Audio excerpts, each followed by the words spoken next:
if you're talking to me and you say that being left is somehow wrong, because left actually means that I believe that we should have a responsible green economy and responsible balance between corporations, government, and environmental rights. If you think that's left, that's actually a good thing, right? And if you go around and if someone says, "Oh, you're just a right wing, you're just a right winger because you support Ukraine and support military aid to Ukraine against Russia," I say, well, wait a minute, what's the issue here? I think that it's good to defend the Ukrainian people against the attacks by Russia and the attempt to conquer their country, during an invasion in which many of those civilians have been killed. Now, if you want to call that right, I don't care if you're going to call it right. I want to know if that's fundamentally the good position to take. So the more that I get to this, I would kick right and left to the curb and say, where are you in terms of your community? However you define your community, just your neighborhood, your city, your state, your nation, the international community. Where are we, your community, in terms of the position that is going to benefit people?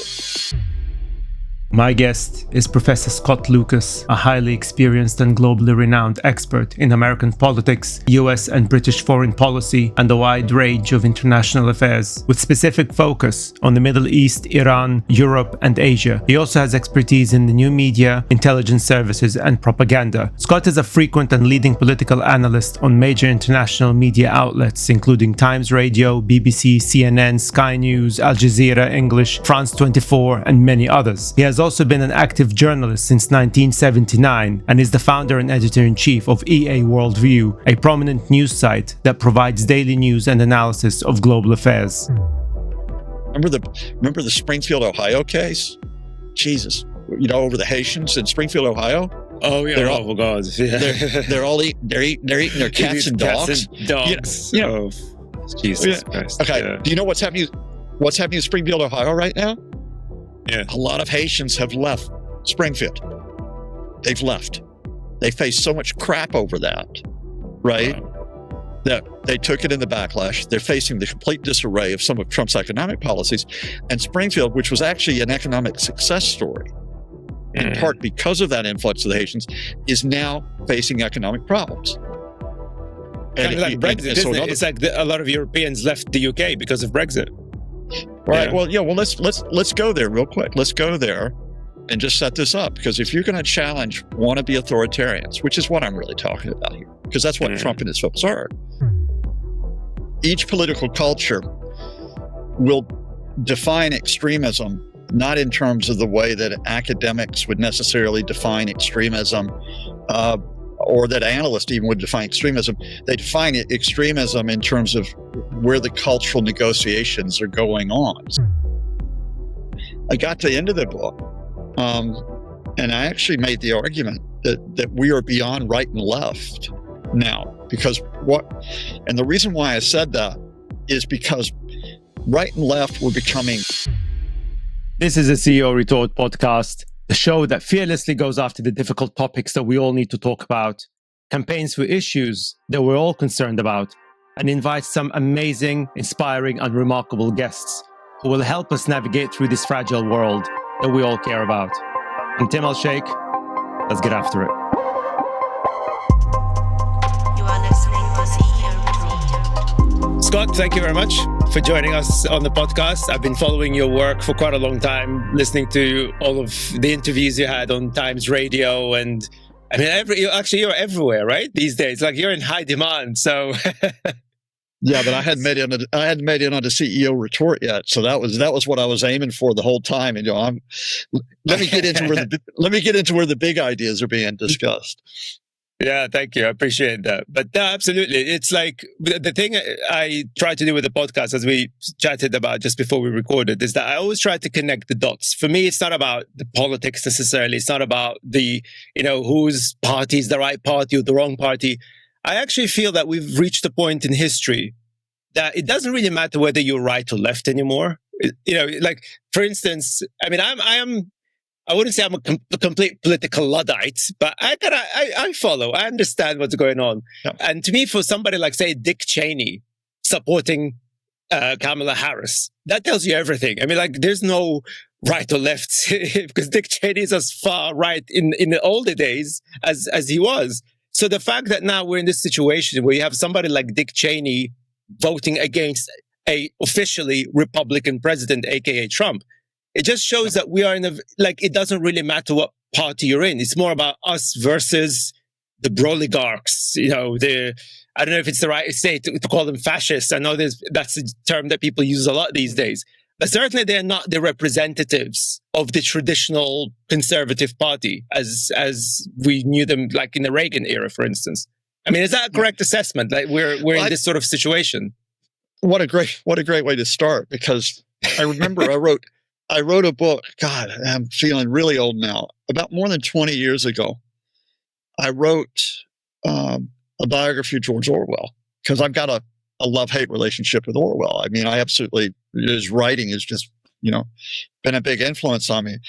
But his political views are, it's not St. George. There's a lot of darkness as well as light in terms of Orwell's political ideas, which I can discuss on another podcast. The reason why I mention this is that I got to the end of the book, and I actually made the argument that we are beyond right and left now, and the reason why I said that is because right and left were becoming just simply politicized attack terms, which is if I didn't like, what you were doing from a certain perspective, I'd say, you're on the left, you're on the dangerous left, right?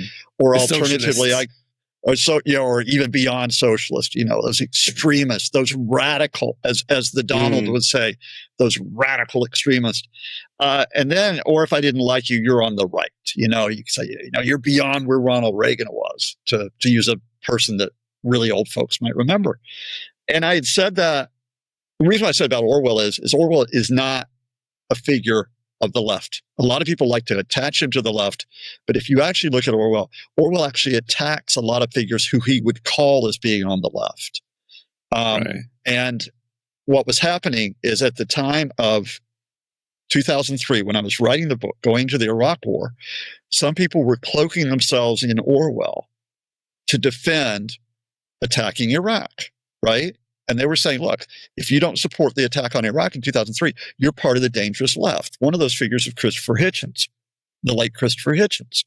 Yeah. So I didn't like the politicized right and left, and I still don't like it as a politicized term today. So, for example, to give you where we are 20 years later, if someone does not like an idea that is being pushed in terms of social rights, economic rights, or political rights, oh gosh, that's so woke. Right? Yeah. Now, whatever the hell that means. Well, and this is where we talk about, because I think we're going to get into how do you empower yourself and understand what's going on. If I ever hear that from someone, I say, well, do you know where the term woke came from? Right? And the term woke comes from 1920s Black America. It means to be politically and socially aware. And I think that's a good thing, right? That's a good thing. Oh no, if you're woke now, and then they come up on some kind of caricature that you support men whose sexual identity is claimed to be like a bunny rabbit or something like that, or some just complete bizarre approach to where we are on LGBT or on environmental activism. Just completely corrupting what we mean in terms of a responsible green economy. They'll say, okay, that's so woke, and the Trump folks are exploiting that. So my argument here is you reclaim the term of woke, for example, by talking about what it means in terms of what rights are we talking about, what responsibilities are we talking about, what relationship between government and individuals are we talking about. In the same way, when I talk about right versus left, I say, look, what do you mean when you say right versus left in terms of ideas, right? What do you mean by right versus left? If you're talking to me and you say that being left is somehow wrong because left actually means that I believe that we should have a responsible green economy and responsible balance between corporations, government, and environmental rights. If you think that's left, that's actually a good thing, right? And if you go around and if someone says, "Oh, you're just a right wing, you're just a right winger because you support Ukraine," and support military aid to Ukraine against Russia, I say, well, wait a minute, what's the issue here? I think that it's good to defend the Ukrainian people against the attacks by Russia and the attempt to conquer their country, during an invasion in which many of those civilians have been killed. Now, if you want to call that right, I don't care if you call it right. I want to know if that's fundamentally the good position to take. So the more that I get to this, I would kick right and left to the curb and say, where are you in terms of your community? However you define your community, just your neighborhood, your city, your state, your nation, the international community. Where are we, your community, in terms of the position that is going to benefit people? Yeah. And if people want to classify you as right or left, whatever, let them do it. Because right and left are used as attack terms. Now, I will say that, and people will call me out on it if they know my list. I say, well, but you go out against the far right. You use the term far right. And I do use far right as a shorthand for what, in effect, quite often is people who are racist, or far right, and I use the term far right because as you navigate media, some outlets won't actually let you call someone a racist, even though they are a racist. And also because far right has a particular resonant shorthand in the particular U.S. environment that I could talk about today, whether you're actually talking about white nationalism, white supremacy, what some people are now trying to push as Christian nationalism, even though it isn't very Christian, that is. So my starting point here is, as always, and we could talk about this with respect to other terms as well, just dissect those terms right and left to get to the fundamentals of the issues that you're actually referring to. And that's the point that I also try to make as well to the listeners here and in a lot of my conversations, that I feel sometimes when people say it's right or left or woke, it's a distraction. It's meaningless, really, and it's like, because even like, for example, I look at, because at the time of the recording of this episode, obviously there's the big election, mayoral election in New York coming up. Yeah. And I always find it funny when I listen to some of the American commentators. They're calling Zohran Mamdani that he's a socialist and he's a far left, and people like AOC or somebody like Bernie Sanders. And I'm thinking to myself, when you actually listen to the stuff that they say, it's like literally the things that we take for granted in Europe and in the UK. Even under the conservative government, we had the stuff that they basically calling for. Now, I personally do know what communism looks like because I'm half Russian. I've been to Soviet Union, Russia. Luckily, I did not live there, but I visited my grandparents there a lot of times when it was Soviet Union, Russia. And I'm like, okay, that's communism. I know there are people out there that want that sort of thing, but whatever you see in America, Sanders is not that. It's like far from it. But that's what I'm saying. Who is responsible? I mean, I don't know if it's the media necessarily, but like, how did this whole discourse started that, this is the far left and this is the far right? I'm like, what about the core issues like you highlighted? How did this whole theater started? Wow. I mean, wow, what a great question. And if we were going to talk about it, which part of Soviet Russia did they live in? Moscow. Moscow. Okay. My family is controversial because my grandparents were Ukrainians from Kharkiv, actually. I've got the Jewish grandfather who I've never met because he died during the war. His entire Jewish family were victims of the Nazis in Kiev. So literally that side of my ancestry just doesn't exist. They were all murdered by the Nazis, which is the reason why I'm very much against the whole, fascism, the rise of fascism, and of course the whole situation in Gaza with Israel and so on. It's complicated family, right? But yeah, so they're Ukrainians. They moved to Moscow, and my mother was born and raised in Moscow. I ask you that because I find it really interesting, and we can talk at a later point where you talk about that each political culture will define extremism not in terms of the way that academics would necessarily define extremism, or that analysts even would define extremism. They define extremism in terms of where the cultural negotiations are going on. So if you talk about where we are in present-day Russia, as it has invaded Ukraine, you will see this cultural negotiation of extremism. And for example, you'll see the Kremlin mobilize the definition of extremism with relation to both Soviet history and even before that, Russian history before that, but then in the current context. So you'll see them mobilize extremism because, of course, they will classify the Ukrainian government as extremist. Is extremist, yes. And they will claim it, or they'll claim that it's Nazi extremist, right? So, and so therefore, a certain current event will have us position ourselves in terms of where we are with these terms, radical, extreme, etc. In the U.S., if I was to take the U.S. as a case, you match up the history to where we are right now. So to go back to the historical point of view, since we're men of distinguished gray beards, we can go back a bit in time. Yes. America is a country which, as it has, rapidly developed, going back even to the 19th century, you were defining yourself in terms of challenges to the system as it was developed. That would be extreme. We could go back and talk about the anarchist in the late 19th century, not just in the U.S., by the way, but in any other countries, including Russia, and where they threatened the economic and the political order, right? You could talk about the ideas that were being debated around populism and progressivism, in which some people were classified as being too extreme in that debate over economic and social rights that took place. But then you could see it being attached to the system.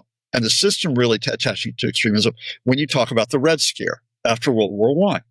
Because now you've got state instrument of power. You've got the FBI, for example, eventually under J. Edgar Hoover, and they're going to go after the so-called bad people. Well, who are the bad people? And the bad people aren't just simply guys running around with Tommy guns and gangsters and organized crime. It's also labor activists. It's also people who belong to communist parties or even socialist parties. And the Socialist Party was very, very strong in the U.S. at that time under Eugene Debs. And so terms like radical and extremist get used there. It comes up again in the years of the Cold War, which we associate with McCarthyism, which is shorthand, because it wasn't just McCarthy, it was the federal government that classified some people as. You see where I'm going with all this, right? Yeah. So where we are in 2025 is that when Trump or some Republicans want to go after Zohran Mamdani in New York City, they're going to play the person, not the ball. They're not going to go for the issues that Mamdani is going to talk about. They're not going to say, let's discuss in a New York City where you've got issues regarding prices and the price of housing, Mamdani's argument that you should effectively have a rent subsidy or limited rent for about 4 million people. They're not going to argue it. In a New York City where issues of transport are important because a lot of people trying to make ends meet, have got heavy transport costs. He says, in some areas, we're going to have fare free transport. Or if you talk about the way that Mamdani is talking about where we go with childcare and education, that would require engaging with Mamdani on the issues and actually discussing stuff that's of importance to a lot of New Yorkers where you may be on the back foot because you may not want to give them fare free transport. You may not want to help them with childcare. So what do? You take the fact that Mamdani identifies as a democratic socialist, and you turn not just communism, but socialism into a bad word. A bad thing, because America has got this history, this background of kicking out against socialism.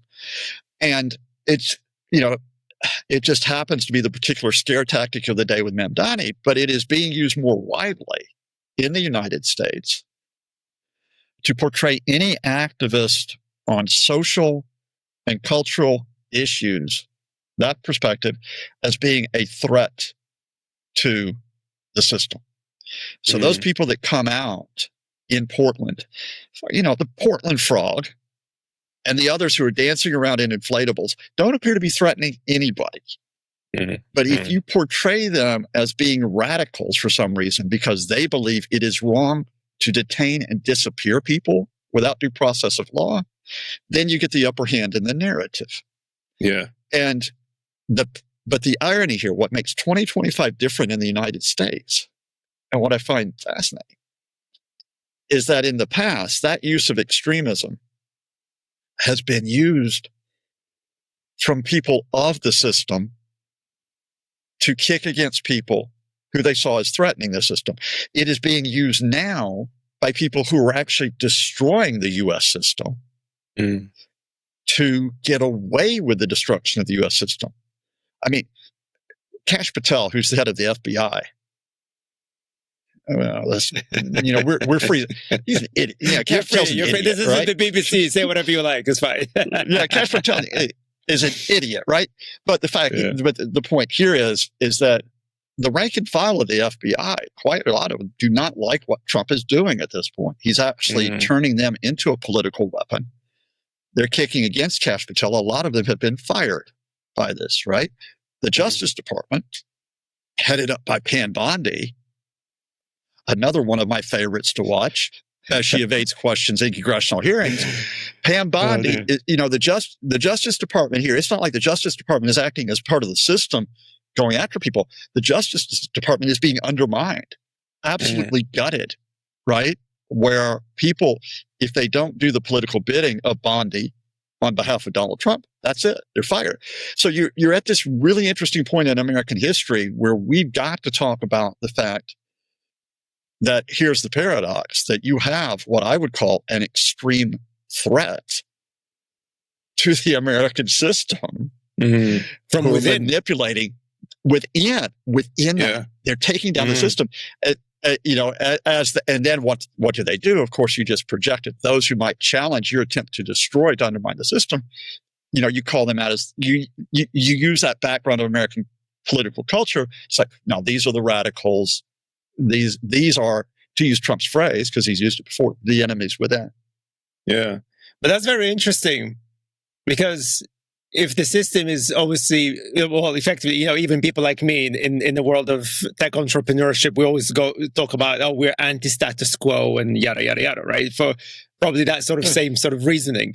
But the interesting thing is now the system has been compromised, right? So the system seems to have failed to protect itself somehow. Because, again, my very basic Luddite assessment when it comes to politics, that I think the reason why Trump happened now in 2025, because I see all these debates where people say that it's the failure of the political system, etc. Actually, I would say it's the failure of the legal system, because the guy's a criminal. Why isn't he in jail? Right? So, and surely what ICE is doing right now is also illegal. So, if the system was designed to protect itself and protect the republic from whoever and everyone, perhaps, well, it seems it's incapable of protecting itself or protecting the republic. So how? I suppose people say, "Oh, Trump is a moron" or whatever. But actually, he obviously figured this out somehow. He could see the cracks in the system, and he took full advantage of it somehow. Okay, let's go through this, I guess, to say how we got to this point. Because if you had come to me. And this, by the way, gets back to my question where I think left versus right is useless. If you had come to me when I went back to journalism, still was an academic, went back to journalism more than 20 years ago because I was worried about what would happen with Iraq 2003. Yeah. I would have said, here you have the threat, which is coming. It is the U.S. system's threat against others, right? Because, that simply was the U.S. system being mobilized for that war in Iraq, for example. It was that U.S. system which was being mobilized in that post 9/11 moment with the Patriot Act, which could be used not only to go after bad people, but to suppress dissent and to carry out illegal acts, enhanced interrogation. That euphemism for torture. So it was the system itself, etc. That's where it all started. But then what happens is in the midst of taking these punches to the gut, 9/11 is a punch to the gut of the American system and the American nation. The failure in Iraq and Afghanistan, where we thought we were the world superpower and we couldn't, quote, win. It wasn't going to be like, Stallone in Rambo going, we get to win this time. Yeah, brilliant. And then you get the great, what we call it here in Ireland, the great financial crash or the great recession, and then that's another punch to the gut because people are seeing their banks fail. They're seeing they can't pay their mortgages. And now what you have is, and there's a tradition of this in America, is that you see movements that are actually saying, look, the entire system is not serving us. Now, we're used to thinking about Occupy, right, on one side of this. But remember, on another side of this was the Tea Party. come out of this, right? Yeah. This whole idea of what is more, coming back from a much more conservative position on social and on political issues, but saying the system has failed us there. So you've got these tensions that are taking place, and for a while they're masked by Obama, hope and change, and all of that. But the fact here is that a lot of people are not, even by 2016, feeling like they are better off. America is still reeling in terms of its global position. Mm-hmm. And then you get the guy that steps into the space who is not part of the system in terms of being part of the political system. It's, Donald John Trump, failed businessman. Yeah, come get us in the YouTube comments, all you Trumpists. 6 bankruptcies, gets his career saved by 2 things: The Apprentice. Yep. Play You're Fired every week. And then in 2007, 2008, when he becomes a star, working for his friend Vince McMahon, whose wife is now education secretary, when he becomes a star of the World Wrestling Federation and gets exposure for millions of people by pretending to beat up McMahon in the Battle of the Billionaires. So Donald John Trump, I remember that scene. It was just so stupid. God, but it works because Donald John Trump, who's making his money not off of developing stuff, by sticking his name on stuff. Trump steak, which apparently was terrible. Trump vodka, which I'm never going to taste because it just sounds terrible as a concept. Trump University, which was fraudulent, right? All the Trump products, but of course, sticking his name on all the hotels and the resorts and the golf courses, right? So, there you go. And like Trump comes in, he's not a Republican. He's not coming from the Republican Party. He's going to hijack the Republican Party, and he's going to do it as that American character, the snake oil salesman, right?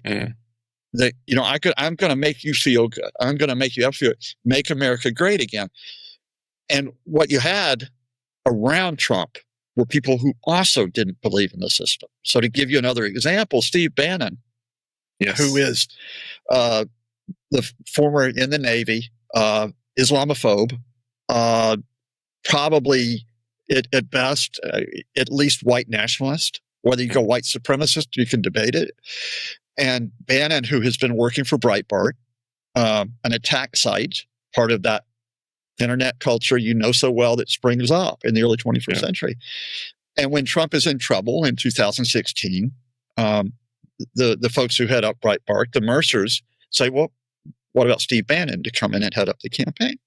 Well, the thing about Bannon is, and Bannon's quite open with it, Bannon actually says, about this, he says, look,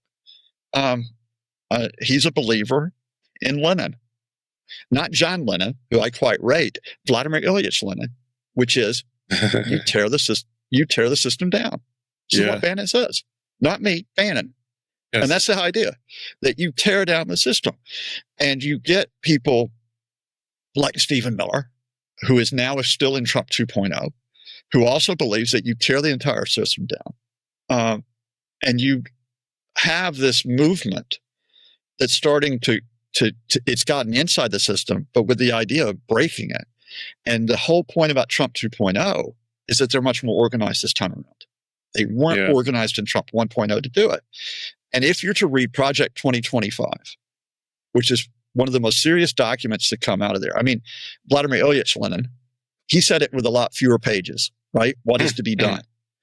Project 2025 takes more than 900 pages to do it. And what they set out is not just that they're going to go after certain programs, including Medicare and Medicaid, by the way. So it is no coincidence that those programs were cut in the bill, the big, not so beautiful bill. It says, we're going to go after the agencies. We're going to go after the agencies. We're going to put our people in charge of the agencies. We're going to use the pretext of DEI and woke. We're going to put them in the intelligence agencies. We're going to put them in the military. We're going to put them in justice. We're going to put them in the environmental organizations. We're going to put them all across there. And Ross Vogt, who is currently head of office and management of budget, who was in Trump 1.0 as well, he is the destroyer, the real destroyer. Elon was there with a chainsaw for a few months. He was the public face, but it's Vogt that's carrying this out. You convert the agencies not into being part of the system to serve the American people, but as agencies to serve Trump in an inner circle. And now I'm going to say something really provocative, and I probably wouldn't go this. You got to be careful about doing this on mainstream media, even my great friends at Times Radio. The real challenges that come about, systems do repress their people. Absolutely, and you should be aware of that as right. Well, that's part of its modus operandi. It has to exist by suppressing people throughout history. That's everywhere. But sometimes the interesting points are those who actually destroy the system in terms of the repression, the oppression, the expansion of power. If you're to go to 1930s Germany, the story here is not the German system against its own people and then internationally. Remember, Hitler never won a majority of the vote in an election. He won a significant share of the vote, and he was tapped by von Hindenburg to become, I can't remember if it was von Hindenburg or von Papen, but he was tapped to become chancellor in 1933. As soon as he gets in, what does he do? Using the pretext of the Reichstag fire, he passes the enabling decrees. That effectively suspends the parliament. The Nazis then proceed to take over the German agencies. Hitler carries out the purge of other groups that are ideologically aligned with him, the brown shirts in 1934, right? And what you have got is effectively a takeover or a complete reworking of the German system that takes place. Go to the Soviet example that comes out of this. Lenin's conception of the Soviet system, which was the notion of that, yes, this is the new society in terms of taking apart the whole class-based structure in the past. We're going to have a new economic and new political approach, but it was still going to be the notion of at least some idea of communal power. Once Stalin gets in, the first thing Stalin has to do is to take apart that new system that's there to consolidate power under himself. Purge it, right? That's when you get something which goes beyond just simply a system which is trying to maintain power by repressing people. You get something which, to adopt the word we've been extreme, which does become radical, which does become extreme. And where we are in 2025 is whether Trump becomes that radical, that extreme moment in how far it can tear down the U.S. system. And we're talking about checks and balances to start off with. To what extent do you have Congress? Congress becomes no more than simply basically a prone before him, doing whatever he wants. To what extent can he defy the courts or indeed delegitimize the courts to get what he wants? To what extent can he assail and attack the media where you no longer have an independent media, right? And to what extent do we use media in that broader term, that that space of whether you call it social media, whether you call it new media, to what extent does he corrode that space where it becomes that people go to him as the default position to define their existence?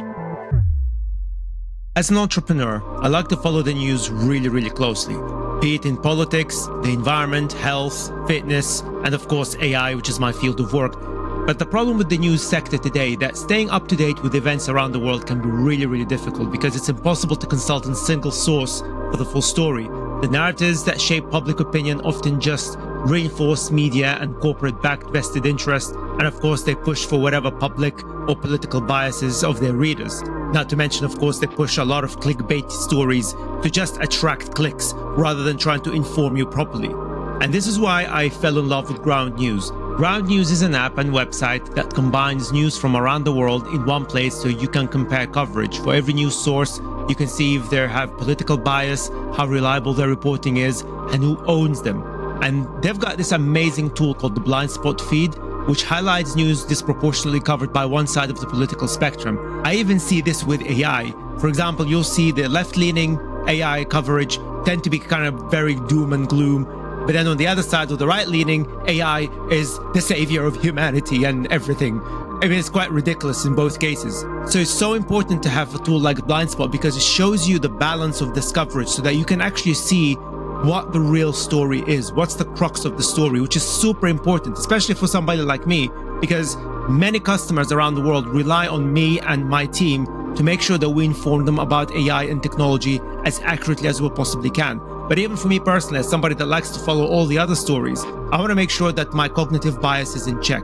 So check out this tool, it's absolutely phenomenal. You can subscribe through my link at ceoretort.com/ground news, one word, or scan the QR code that you can see on the screen right now if you're watching on YouTube or Spotify, and you'll get 40% of their Vantage plan. It's the one that I use to get unlimited access to every single feature and tool that they have, and it works out less than $5 a month. It's basically like a cup of coffee a month. And your subscription not only helps our channel and our podcast, but it also supports Ground News as it makes the media landscape more transparent. They're not reliant on VCs, kind of like my company. They are absolutely 100% funded by their membership. So this is something that I really, really love about them as well. It's their level of independence. And I think we should all support companies like that to make sure that we stay informed as accurately as we possibly can. So check out the link at ceoretort.com/ground news, one word, or scan the QR code that you can see on the screen right now if you're watching on YouTube or Spotify, and you'll get 40% of their Vantage plan. And tell me what you think. Do you like it? Is it working for you? I would love to get your feedback. So thank you, Ground News, for supporting this video. Yeah, and the thing is, for me, which is kind of also the reason behind my question in terms of how the system failed to effectively protect itself, because the video that I recorded in August 2024, where I was saying, obviously at the time, the momentum was kind of building up with Trump, but people still believed that Kamala Harris was winning. But but obviously, as somebody, we both went through Brexit here in the UK, and of course, 2016, Donald Trump, and I was like, shit, if the momentum is building, there's a possibility he's going to win, Yeah. And I made the point at the time that if that does happen, we will start seeing more politics, injecting itself into the world of AI. And that is dangerous. And forget about AI utopia that's gone dead in the waters. It will be AI dystopia. And here we are. It's all kind of played out.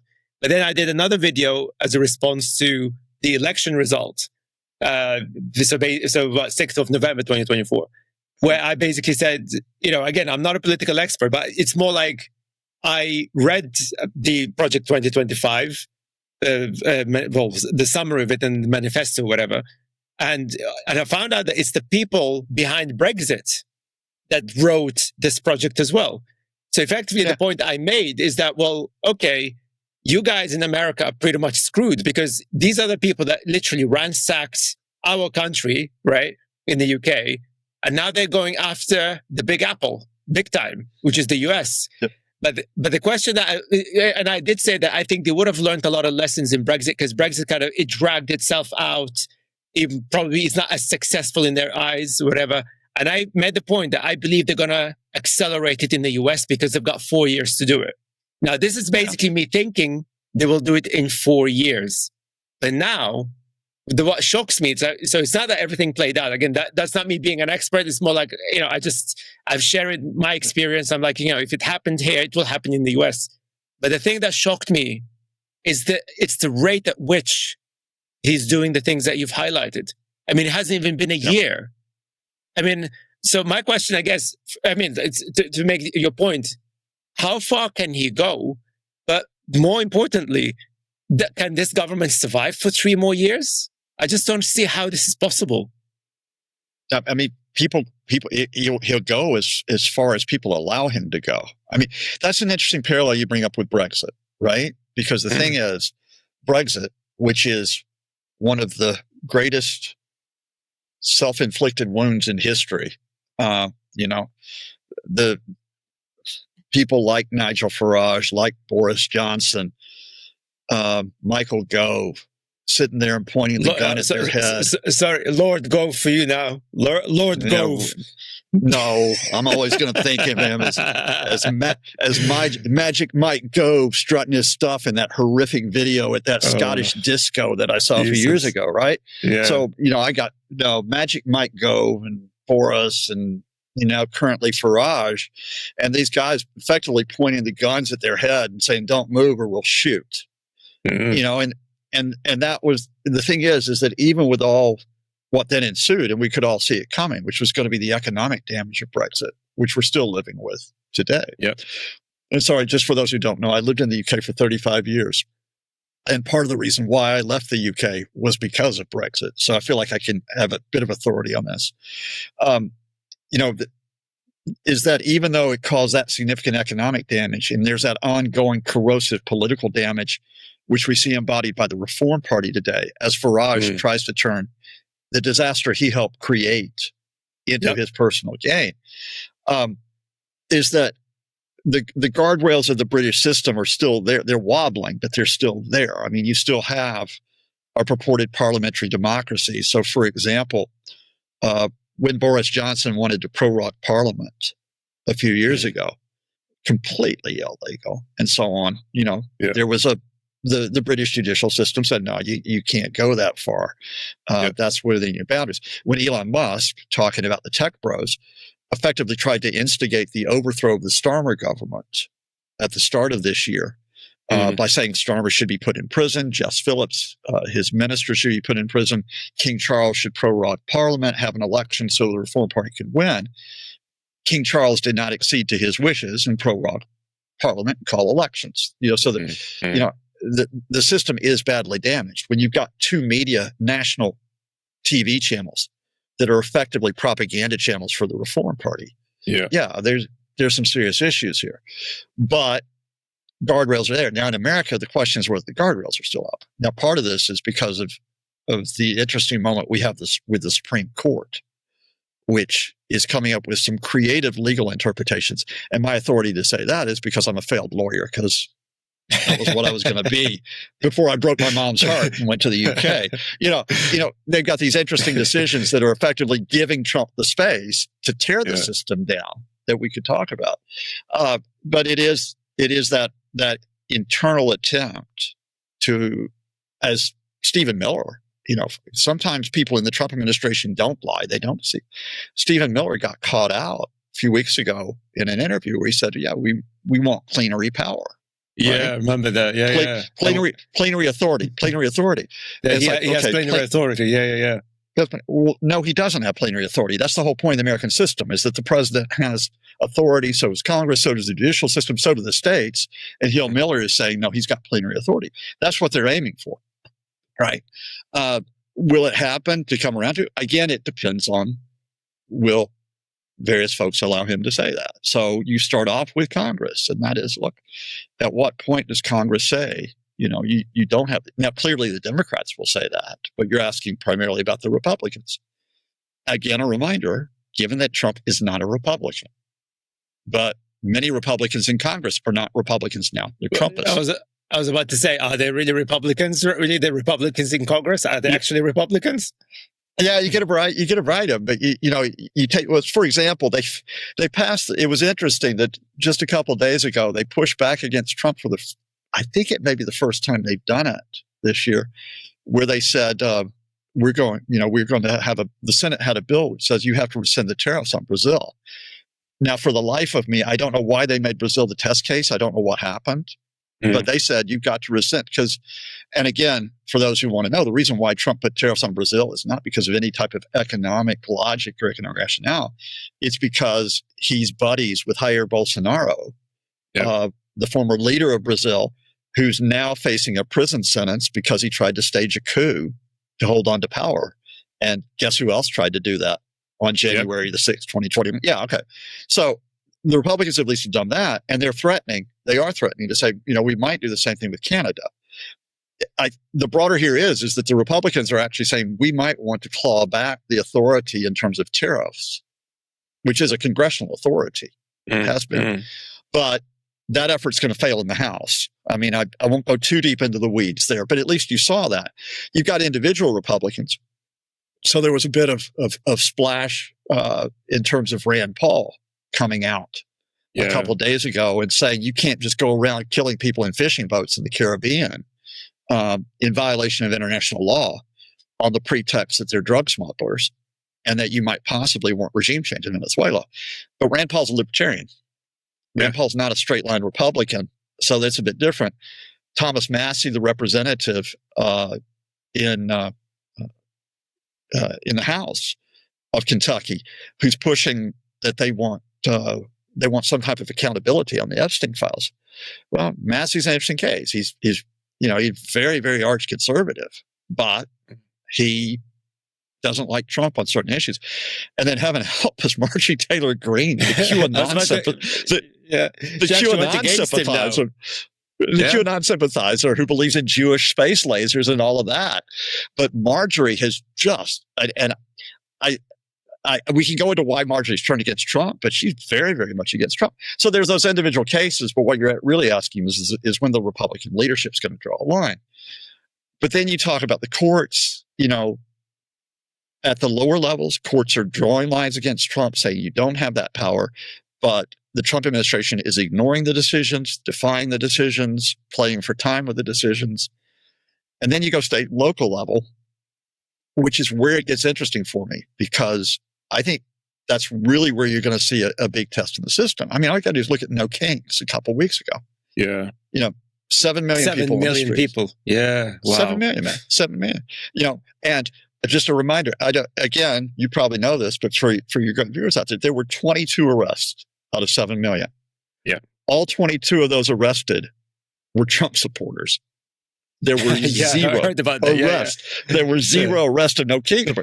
So these mass parties now, and people say, "Oh, it's just show. What does it matter?"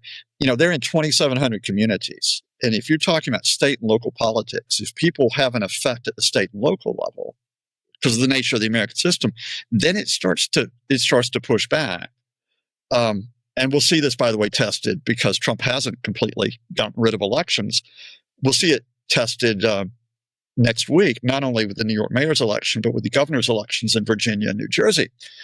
The problem right now in the states is who will speak truth to power, who will challenge what is happening, is that a lot of the American media system, and it's not just social media system, a lot of it, this is what we would have called mainstream media, is focused on national politics or on the national spectacle, right? What's Trump tweeted today, et cetera, or when they focus on, Gavin Newsom out in California, it's because Gavin is taking it up to challenging Trump with his social media trolling, right?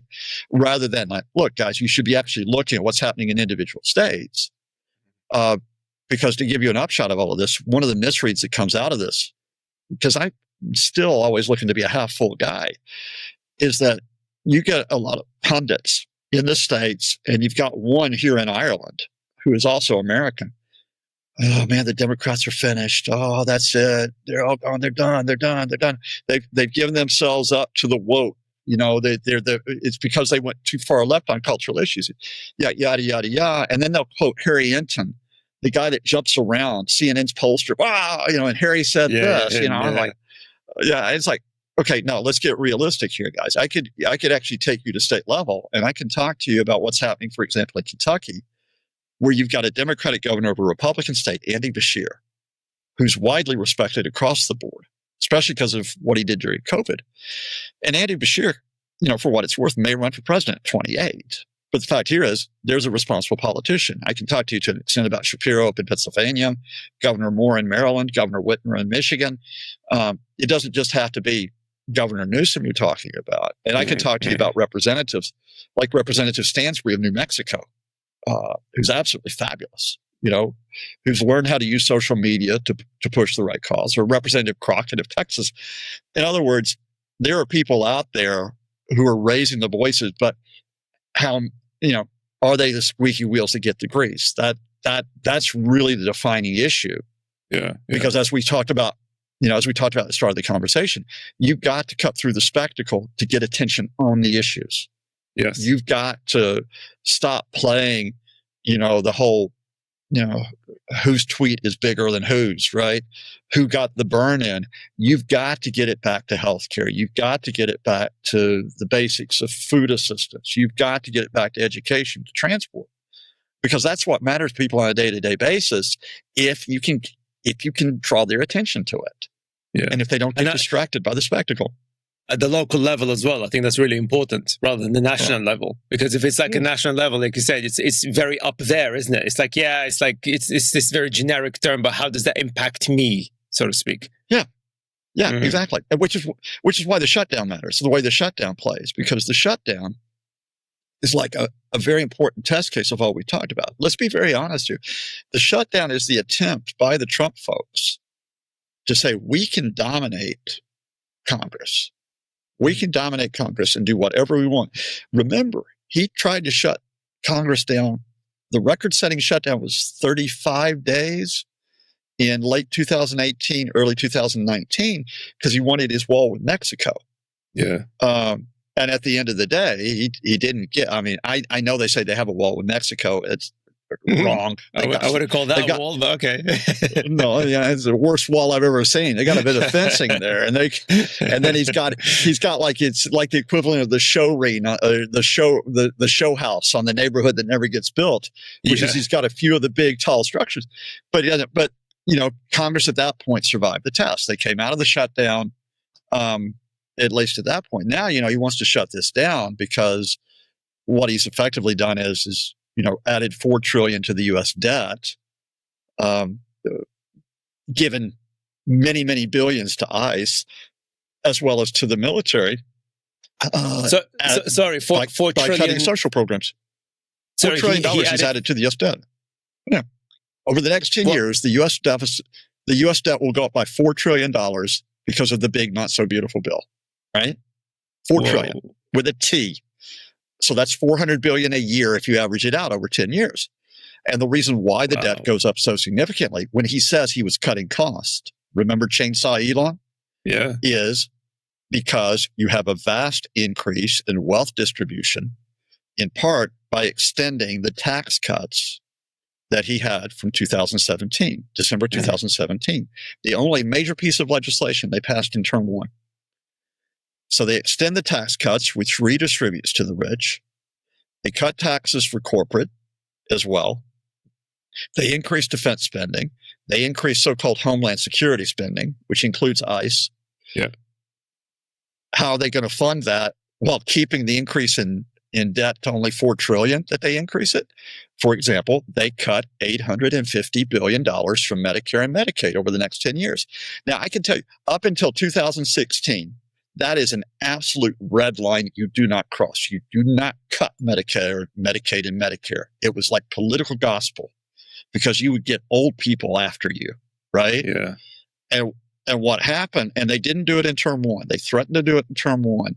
But what they've done in term two, because they're much more organized, is by putting it within the big, not so beautiful bill, they get away with this. And what they're trying to do to bring me to where I am now is we can do anything we want to do with Congress. And that is not only can we do this, we're going to gut Obamacare.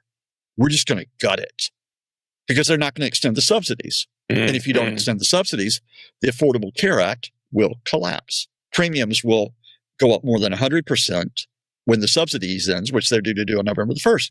So what the Democrats have done, you ask me what's going to change this. They've drawn a line here. And they've said, we're going to stand our ground on healthcare. What they have got to do if this shutdown goes into a second month and beyond is they have got to keep the narrative going, which is we are not shutting this government down just to be obstructionist. We're shutting it down to defend healthcare.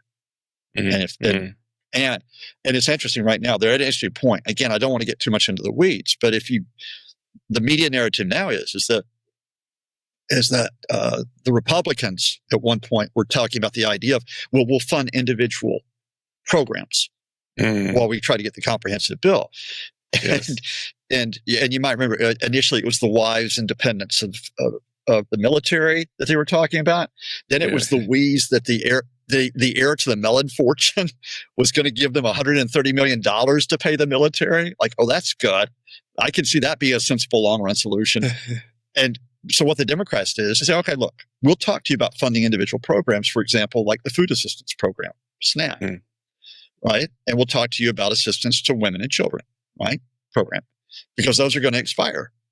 And the Republicans all of a sudden said, oh, no, we're not going to do that. We're not going to fund individual programs. You have to fund everything and trust that we're going to discuss healthcare with you. All right. Let's see what the Democrats do with that narrative to get that across to people. I'm a little bit into the weeds now because these are like the little things. The broader picture here is people have got to stop talking about, just like it'd be stupid to say the Republicans are finished or the Trumpists are finished. Yeah. You've got to stop saying the Democrats are finished or this Democrat or whatever it is. You've got to, if you're responsible, get down to the core issues and ask, are they finished? Is the provision for Americans on those issues finished because of what is being done to the system? And I think that's a great point to sort of something we alluded to at the beginning in terms of why I always tell people it's important for them to understand politics from that point of view. So not the theater, not the national media coverage and all the, razzmatazz, but it's really about the impact that these policies make on your life. And I think the thing that I always, I question this because sometimes, we talked a lot about that. It's the system, what the politicians do, what the politicians do, etc. But there's a point where, and we've had that debate here in the UK, especially post-Brexit, that you shouldn't be attacking the voters, and blah, blah, blah. But I kind of reached a point where I feel, that we need to start bringing the voters into this discussion, that they are responsible. Because at the end of the day, for example, the Democratic candidates for, mayoral candidates that you mentioned just now, they're great, like Mamdani, etc. Well, they've been active for quite a while. Even under Kamala's campaign, they were pretty active from the ground up, etc. But yet people still voted for Trump. And it's not so for me, I'm thinking at some point, shouldn't we kind of start blaming the voters and then start saying, hey guys, you screwed this one up, but here's the information. Like, so that next time you don't do that again. Is it fair to say that? I'm not going to. First of all, because I can remember 2016 and one of the, what let Trump into the White House in part is one of the really a badly run campaign by Hillary Clinton. And one of the worst moments of that campaign is when she comes out and says, anybody that support, the people who support Trump are deplorables. Politically, you don't do that. You don't do that because you're not going to win those people back.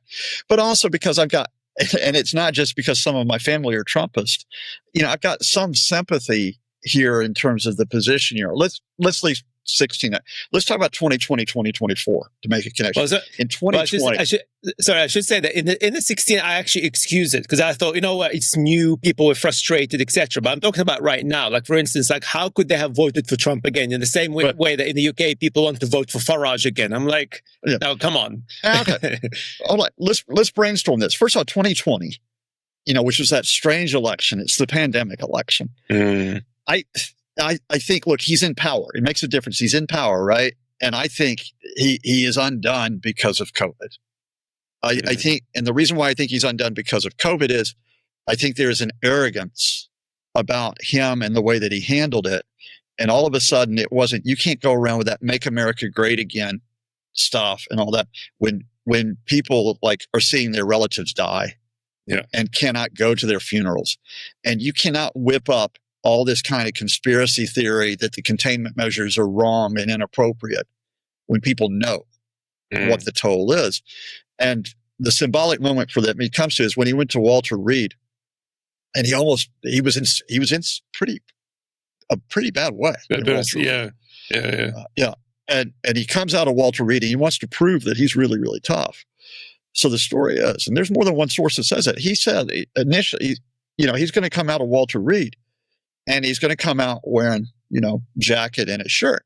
And then he's going to come out of Walter Reed and he's going to rip the shirt open. He's going to have a Superman t-shirt underneath it, right? Well, he didn't quite do that, but he went on the balcony of the White House to go, what you hear, like the Mussolini moment. And then he comes out and says, look, I'm immune. God has given me immunity, right? Not just I'm immune because I had COVID. God has given me immunity. Like he's beyond all of this. And, and you can't put yourself beyond accountability here when you have several 100,000 people dying. You just cannot. Okay, go to 24. He's in opposition in 24. And first of all, getting beyond the screwiness of the Democratic campaign because Biden stays around way too long. And you've got to jumpstart the campaign starting in July. And putting aside the fact that Kamala, just what, if there's that one moment that just like turns the arc of it, when she's on The View and she cannot acknowledge one thing that they should have done differently, right? Yes. There's two issues in that election. And I'm saying this as someone who got it wrong. I got it wrong because I thought the tipping point issue was going to be women's rights. Got it wrong. It wasn't. And got this out of debrief when I was talking to students in the weeks after the election, because I've got a lot of American students in the classes that I teach. And they brought this home as well. It was economy, it was immigration.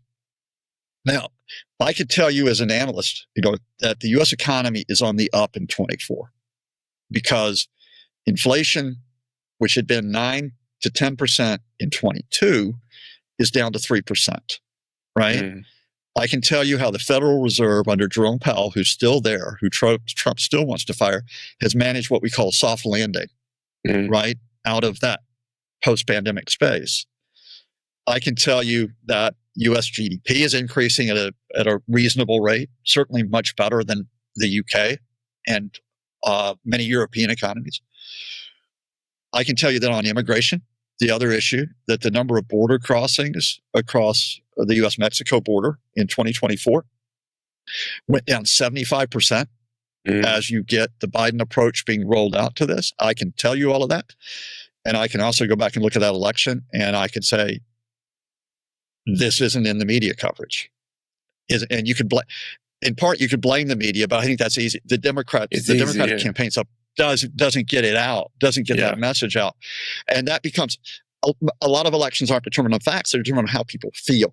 Yes. On sentiment, right? So a lot of those people that we're talking about, in 24, that election of feeling, it's not just the diehards who will vote for Trump come hell or high water. It's people who feel like they just aren't economically better off because, and again, think about what people have gone through.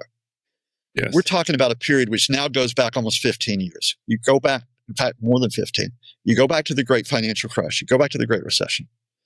You come out of the Obama years, which I think Obama does many good things domestically, but you still are in a period of trying to come out of all of this. Trump exploits the opening. He gets in. Then the pandemic hits you in 20. Then you've got to try to come out of the pandemic.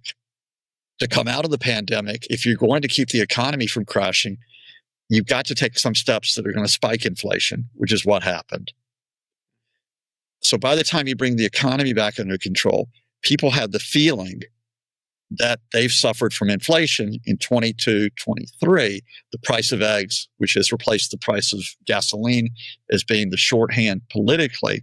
And then you've got the fear of the other, which is always there in American culture, which is being whipped up over immigration. And people don't really want to hear the facts on immigration. They just want the specter of immigration. And by the way, I'm saying a lot of this with application to the UK. In fact, I might explain that just as a quick aside in a second. And so you're in that space now. We're in 24 that if you really think about it, for example, the only group that really sticks with the Democrats to the levels that we saw in 20 are Black women, right? And again, I think there are reasons, there have been some really good studies about this. Black women see the effect on their families. They see the effect on their lives that take place from Republicans generally, but specifically from Trump. There were a number of Black men that shifted towards the Republicans in 20. Right? Because of the idea that somehow they could have more economic opportunity, right? If Trump was president, or in some cases that Trump can instill order. And I know I'm saying that. And again, think about that. This is only, this is just over 4 years after George Floyd, right? That they think that. If you look at the shift in the Hispanic vote, and you have to recognize that in the Hispanic vote, and again, I'm getting this from friends and from people that talk to me. So, they come and say, look, we made it here. We made it in the U.S. We've come in here. We've done it properly. Why should people get in who don't do it properly like we do? And there is that element of pulling the ladder up moment, which has happened with other communities as well, happened with the Irish community. Right?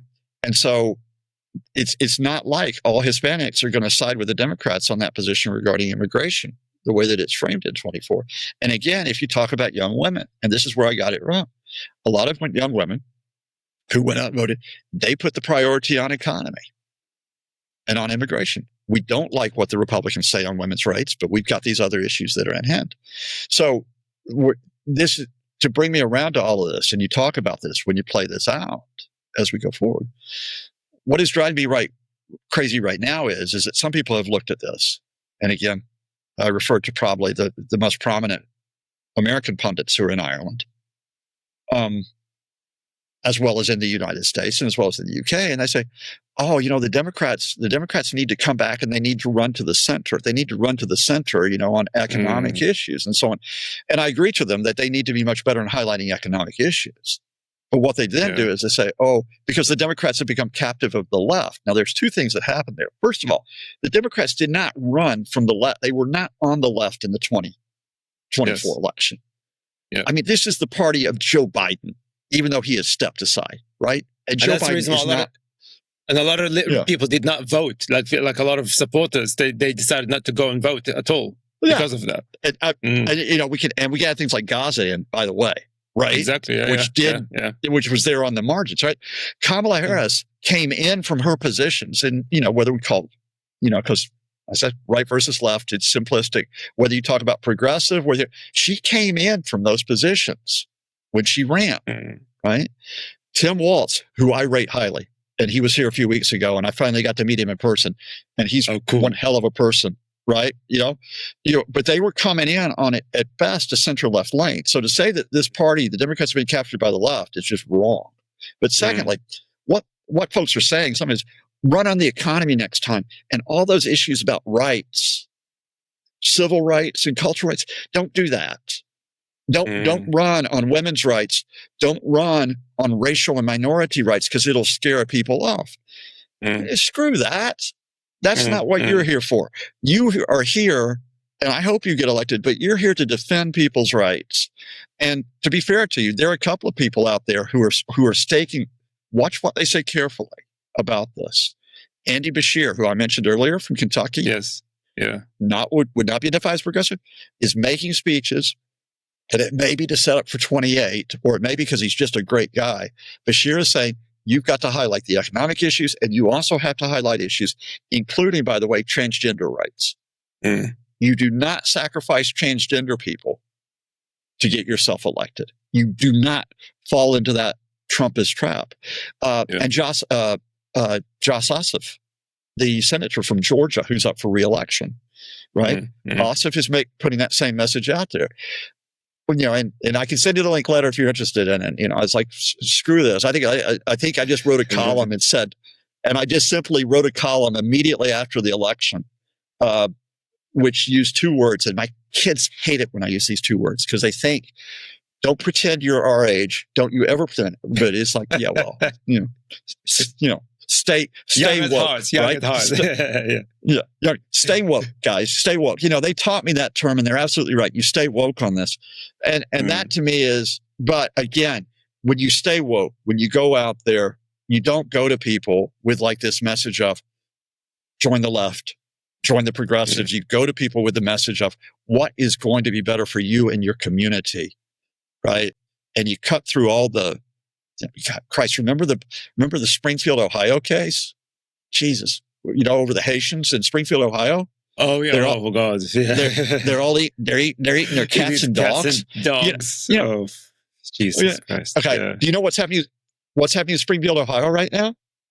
Yeah, a lot of Haitians have left Springfield. They've left. They face so much crap over that, right? Wow. That they took it in the backlash. They're facing the complete disarray of some of Trump's economic policies. And Springfield, which was actually an economic success story, in part because of that influx of the Haitians, is now facing economic problems. Kind of like Brexit, isn't it? It's like a lot of Europeans left the UK because of Brexit. Right. Yeah. Well, let's go there real quick. Let's go there and just set this up. Because if you're going to challenge wannabe authoritarians, which is what I'm really talking about here, because that's what Trump and his folks are. Let's talk, I lived in the UK from 89 until March 2024, right? And that's sorry, I lived in the UK. I should take that back. I lived in the UK from 84 until 24. I lived in Birmingham from 1989 to March 24. That's a lot of road, right? And so, but in the immediate road, which is the post-2016 Brexit, is what you did is that you ripped apart the UK system. The UK system is intertwined with the European system. Okay? Yes. Now, you may say that there are problems with the European system, that the EU is cumbersome, that it's too bureaucratic, that, when you're talking about what was then 28 members, that it takes time to get decisions made, and you don't always get your own way at the European level. All of that's true. Guess what, folks? That's what happens when you have an organization which is founded on consensus rather than on one country dominating the others. And if you want to talk to you, if you want me to go through the history lesson on the European project, when you come out of World War II, you want a system where the French and the Germans aren't fighting each other. Okay? So you don't want one top dog. Now, here we are. We got 28 countries. And in 2016, David Cameron, the then prime minister, screws up because of the issue of welfare benefits and how much people from the EU can claim in welfare benefits from the UK. Rather than getting a sensible solution out of that with Europe, he just says, oh, I'm going to have a referendum on membership. And he completely miscalculates because that Brexit campaign was not fought on all of these issues that I'm talking about, which is where your economic welfare is, whether your social welfare is. That campaign was fought with scare tactics and with lies. When Boris Johnson, that flaming clown, and I say he's a clown because he plays at being a clown, and I can give you decades where he plays at being a clown. When he comes up there and lies about the fact that the UK will get £350 million per week if it leaves the European Union, which is flat out wrong, and runs that scale, right? When Nigel Farage, who at that point would have been, is that the UKIP phase or the Brexit Party phase? It was in between, UK Independence Party. They're all the same, just different names as far as I'm concerned. Yeah, I mean they're all the Farage Party at the end of the day. And when he stands in front of that billboard, which is a reworking, of the 1970s billboard, Britain isn't working. They got Thatcher into power. And he says, this isn't working. And who does he put up there? He puts dark-skinned men, most of whom have beards and mustaches. They're going to overrun you if you don't leave the European Union. Okay, xenophobe. I won't use the other words. Use xenophobe. Look that one up. So they run that scan. And what happened, and every time I went on did a lot of British media for that election, and almost every time I went on there, and I would talk about the economic damage, the social damage. Oh, you're just Project Fear. You're just Project Fear. I remember that. I'm Project Reality, right? And it's going to smack you. Yes. It's going to smack you in the face. Okay, here we are, 2025. Why am I telling you this? A few years ago, just after Brexit was implemented, so the UK has signed up or signed out, and they've left the EU, and Boris the Clown is still in power, or is just about to leave power to be replaced by the lettuce. Lettuce queen. the lettuce queen, who lasts for 6-7 weeks, right? Yeah. Jeremy Hunt, who is Chancellor of the Exchequer, says we have a £40 billion hole in our finances. £40 billion.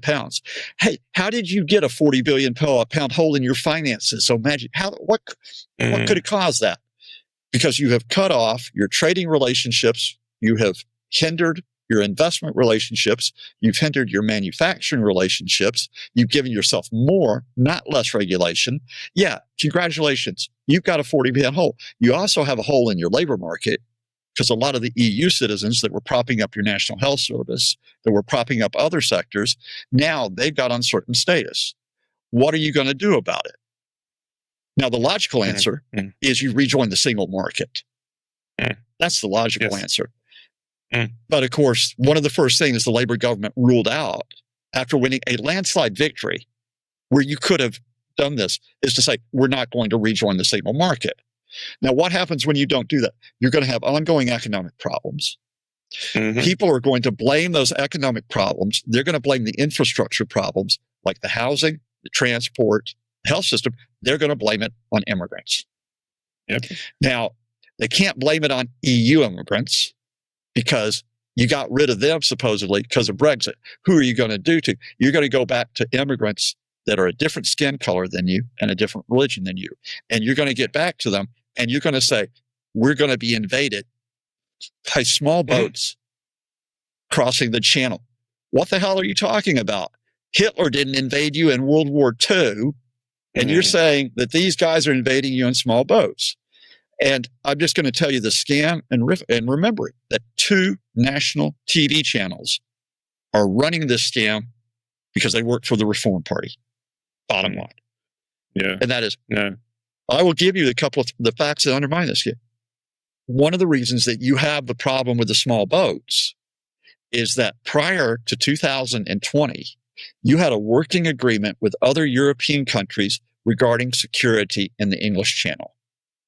You had security institutions that worked together because they were part of a European community, which were in part responsible for that type of security. Guess what ends that security relationship with other European agencies regarding the crossing of the channel?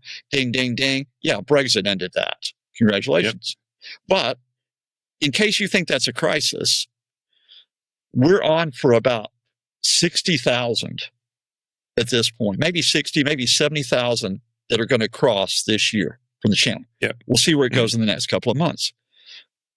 That is about the level of crossings in 2022 across the channel. It has not skyrocketed. Even if you think that is a high figure, the number of immigrants, legal immigrants, to the UK last year was 1.2 million people. So you're telling me that 60,000, which is 5% of that total of 1.2 million people, is somehow the breaking point for you lot? But again, it comes back around to the fact of two things: is politics runs on feeling rather than on facts quite often. Yeah. And the paradox here is that the party that is exploiting feeling in a negative, destructive, Trumpian way, well, let's see who it could be. In 2016, there is a fella who goes out to work for Donald Trump. And I noticed him because he showed up at a campaign rally in Mississippi. I'm originally from Alabama. God created Alabama so we could look down on Mississippi. That's about all we can look down on. So they're sitting in Mississippi, and Trump's giving it large.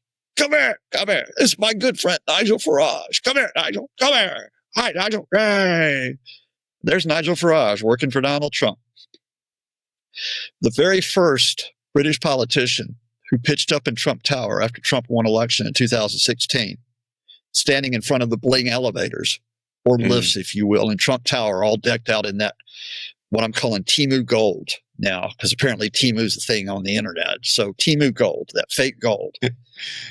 It's Nigel. It's not Prime Minister Theresa May. It's Nigel Farage is there with it, right? In 2017, 2018, Nigel Farage was linked up with the Trump camp. And I'll just go there, by the way, for one of our later chats, if you'd like to have it. Let's talk about what connects Donald Trump, Nigel Farage, Julian Assange, who at that point was in the Ecuadorian embassy in London, and the Russians. And yes, there is a connection. Nigel Farage continues to be involved with the Trump folks. Meanwhile, the Trump folks are trying to influence the direction of the Conservative Party, where in 2018, before Trump's state visit, or during Trump's state visit to London, Steve Bannon, his former chief strategist, sets up a war room where he meets Nigel Farage and members of the Conservative Party, including representatives of Boris Johnson. Those meetings are preceded by an interview that Donald Trump gives to the Sun newspaper, in which he says that Theresa May is a weak leader because she's not standing up to the Europeans over the Brexit negotiations. But Boris Johnson would make a great prime minister. Donald Trump Jr., that paragon of intellectual strength, subsequently pens an op-ed column in the Telegraph to say Theresa May is a weak leader and Boris Johnson would be a great prime minister.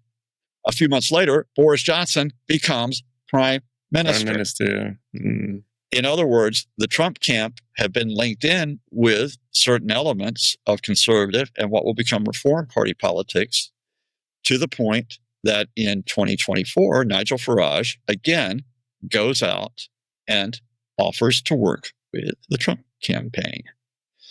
After Nigel decides that he doesn't want to be British ambassador to the United States, and yes, that was seriously being floated, that he would run the Farage Party, stroke the Reform Party with its 5 MPs, Then you get a series of Trumpists in 2025 who come across, after Elon Musk has called for the overthrow of the Labor government, those Trumpists who come across onto GB news in quote marks, include Jason Miller and Charlie Kirk to talk about how Britain is falling apart because there is no free speech in Britain anymore.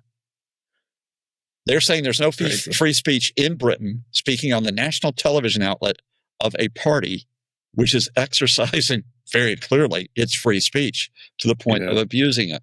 Now, why do I tell you that story? Because in this part one of our discussion, which I've enjoyed very much, you started off by talking to me about left and right.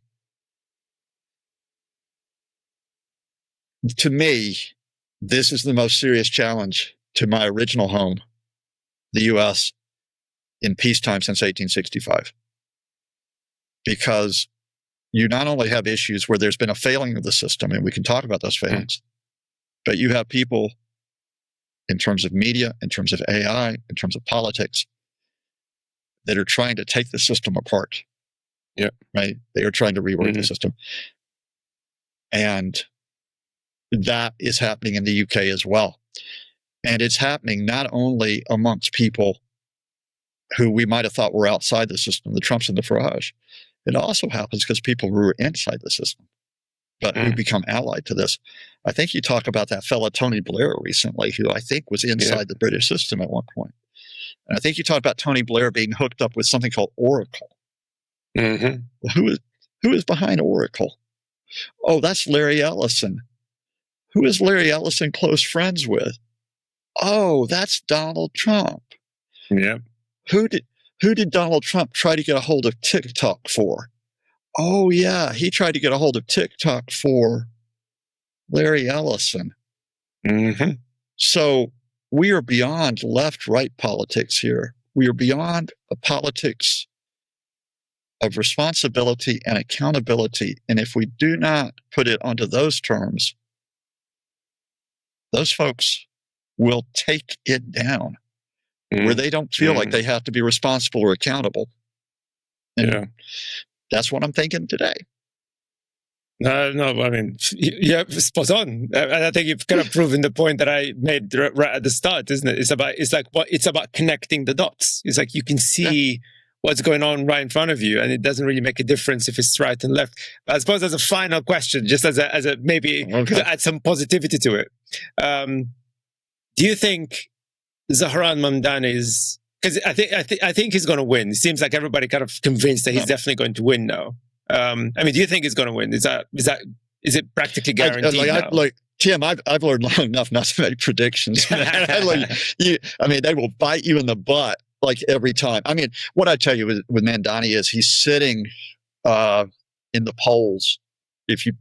Whatever the polls will tell you, between 10 to 18% ahead of the nearest challenger. He's got two challengers, the former Governor Andrew Cuomo and the Republican, but actually the guy who's like the tough on law and order guy, Curtis Sliwa, who I remember because he founded the Guardian Angels in '79 to enforce law and order on New York City subways. That's how long he's been around. But what I'll also caution you with is that going into the primary in June, because Cuomo, of course, ran as a Democrat against Mamdani, that was a ranked choice vote. This is straight up. That was a ranked choice vote. But going into it, Cuomo was up 10% on Mamdani at that point. Now, in the polls, Mamdani winds up winning with 56% of the vote once all the rankings come through. So you can't say it is a given. I'd say I think certainly Mamdani, although Cuomo has closed the gap,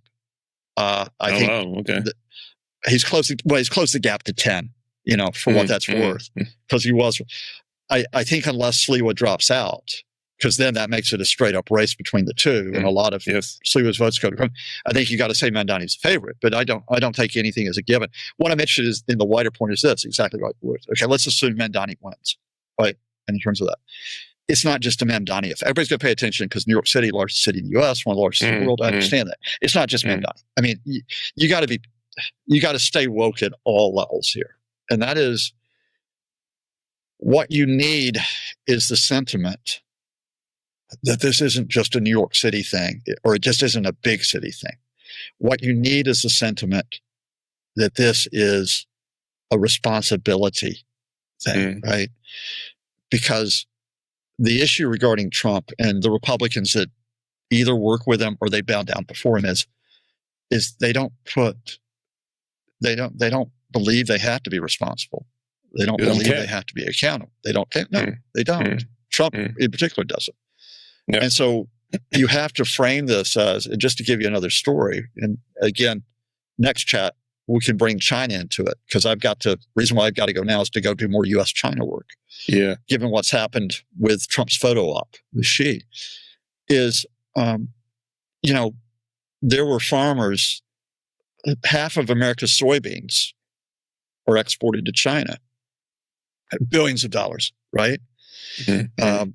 China took, I think, 27 million tons of soybeans last year. China wasn't taking a single soybean this year because Trump started mucking around with the tariffs, at one point threatening with 245%. Now, the people who get hit by that, not necessarily New York City in the first instance, the people who get hit by that are soybean farmers in the Midwest, because their livelihoods are on the line there. You've got to recognize that issue. And many of them may have voted for Trump, right? Because he carried those states in 2024. And this is where I get back to you in terms of not ostracizing anybody. You've got to have sympathy for what they're going for and get back to responsibility, which is, because Donald Trump is on this power trip, he basically made their futures expendable. Yeah. And so you've got to recognize where that goes. In terms of the Americans who have to pay more than 100% increase in their premiums starting next week, you've got to express sympathy for them, because this government shutdown came about because of his type of politics. And this also means you have to recognize sympathy for others, because the other thing that the Trump folks do and the Republicans do, I mean, Trump ain't smart. Trump downright moron at certain times. I've said that, so I have no problem saying it again. But he's street fighting intelligent, right? He's street fighting intelligent. And they divide.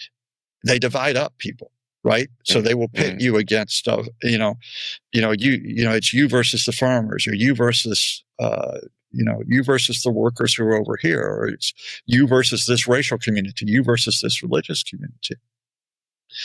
And that's why I say you've got to have that sympathy across the board. And that is, on one hand, you've got to recognize that some people do not have the facts about transgender. And that the Trumpists will exploit that as an issue to divide folks. They will come out with every type of disinformation, invective about transgender. You've got to recognize that you've got to reach out to folks and say, why do you believe this about transgender? And at the same time, you do not sacrifice people who are transgender. Just as in the 1980s, sorry, I'm a bit passionate about this, because we had the same thing happen in the late 80s in the UK as well as in the US. Whatever was Section 28, which was Section 27, whatever Thatcher was calling it, the play then was, look, you're not going to get elected. You're not going to get elected if you stand up for lesbian and gay rights. Those people just are not acceptable.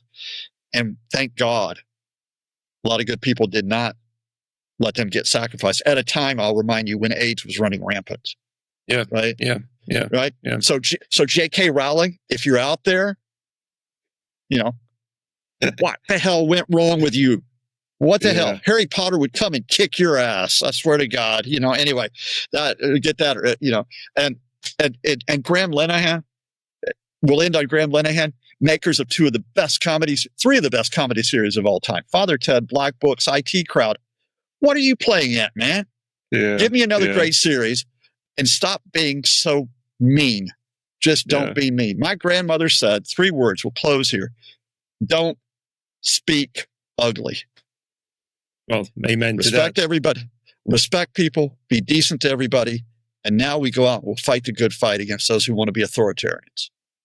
Absolutely. Well, that's a great message to end on.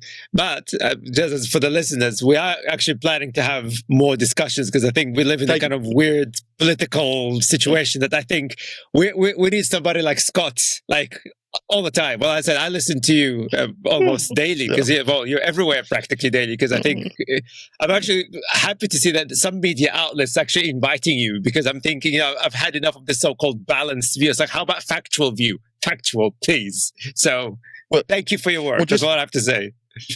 Thank you. Let's go for part 2 later on. In the meantime, you stay safe, stay sane. All those good people out there, you be decent to each other. Absolutely. And for all of the links for Scott, I'll put it in the description as always. So Scott, thank you so much, man. Really appreciate you. Thank you, Tom.